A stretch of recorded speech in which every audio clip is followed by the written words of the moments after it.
When I think about barriers, I start with the expectations that we all have for students. And whether we're in the classroom, whether we're administrators at the school site, at the local district, at the central office, from the superintendent, board members, it really starts there. What is our expectation? What is our belief system that all of our students can be enrolled and be successful in A to G courses? And then expectations that our students have of themselves. And it starts early, because I think I was a student, certainly I have 3 daughters, and I'm sure our students can share with us. You have experience as you go throughout your school career. And sometimes we can even think back to that first grade teacher or that third grade class and some experiences that we might have, positive or negative. And sometimes we get tracked in a certain way. So by the time we actually reach the 9th grade, I don't believe I can be in a certain class, and I don't believe I can be successful. But what happens when we inspect and open up the door and actually go into the class and see what level of instruction our students are actually receiving in the classes? Do we expect them to be able to produce at a certain level? Or, as I heard earlier, are we watching videos in the class? So how do you build intervention and opportunities for students to recover credits within the school day? So at a few schools, we're trying a model where some of you might be aware of 4x4. Some schools are on that. For the school, University High School, that we successfully put on this year, we were able to look at 80% of our 9th graders on track to matriculate to the 10th grade, which is phenomenal for the school, because that was not what was happening before, because students had an opportunity to stay on track, and if they did fall behind in credits, to have an opportunity to make it up since they were on a master system. However, our district, in the way that we are funded, does not necessarily support that model, because it does cost more to offer a 4x4 schedule. First and foremost, I don't think that our students are going to learn unless we individualize and unless we get to know who our students are. And when we talk with our students, I think it's really important that we don't have individual people, well, you deal with the students' behavior issues and you deal with the students, but rather to look at it in a holistic way. And so when we have students with issues, we have the advisor present to speak, we have the student present, we have the parent present, we have myself present, the principal, we have the college counselor and the counselor, and all of that takes a lot of time. But I think the message that we're giving our students is we really care about you, and what you do does affect yourself and your school. We've decided next year, because we're a pilot school, we're investing in 15-to-1 for our math classes. We have technology, we have Promethean boards.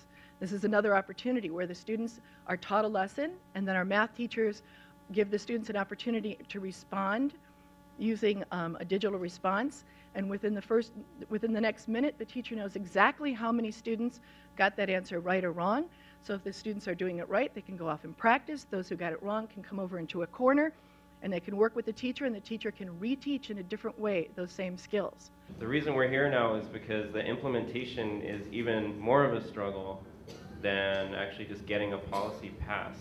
3% of our graduating seniors are going to graduate with a C or better in all their A through G classes. So that's why I'm saying that we haven't found the solutions yet, obviously. Every class that our students are going to be taking is A through G. So I think that is progress.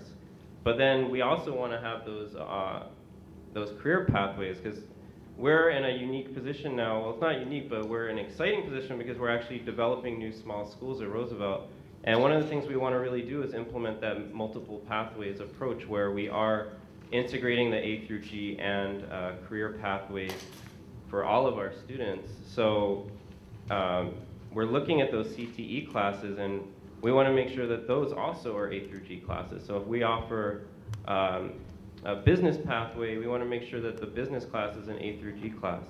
And that's not easy to do. And creating a culture where teachers can see students also as agents of change, where students can begin to engage in the community. And that's one of the things that I saw at Roosevelt take place, where United Students became student researchers. There were not only students at our school, but there were also researchers in the community.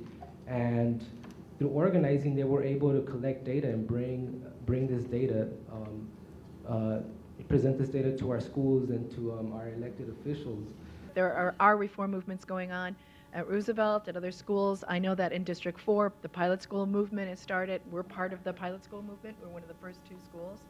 And I think I don't know if you're familiar with pilot schools, but the 5 autonomies that are necessary, I think, to have the successful school that we have: autonomy over budget, over staffing, over curriculum and assessment, over calendar, and over governance. Those are really important, because then all of your stakeholders feel very invested, and they are part of that decision-making process. And they can, rather than the generic kind of overview, they can look specifically at those students and address the needs of those students. And I think if you were to look at data, you would see that the trend is that the pilot schools are also on the path to success. A through G reflects some kind of ideals that this community has. And we've been talking about it from many perspectives, from the parents, from the teachers, from counselors, that it is the idea that we have higher expectations for our youth. So it's really important for us to start then thinking, how can we make sure that this policy is being implemented successfully? So we're hoping to be able to get that feedback from you. If a stereotypical student walked in who had been successful in A through G courses, what behaviors would that student be showing us? Because I'm thinking some of the things we'd want that student to do or to behave in a way that they'd have a viewpoint on something, they'd question us, they'd be reflective, they might cite information to back up their viewpoint. I just use these as an example.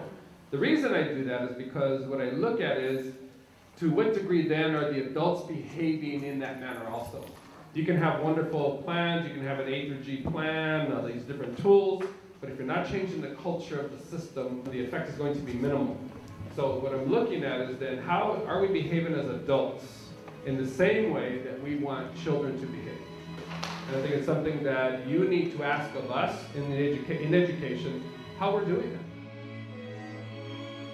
It is our hope that as we work together on the A through G issue to move this policy forward, we can agree to set the bar high for students and ourselves as we collectively figure out a way to meet the promises made 4 years ago.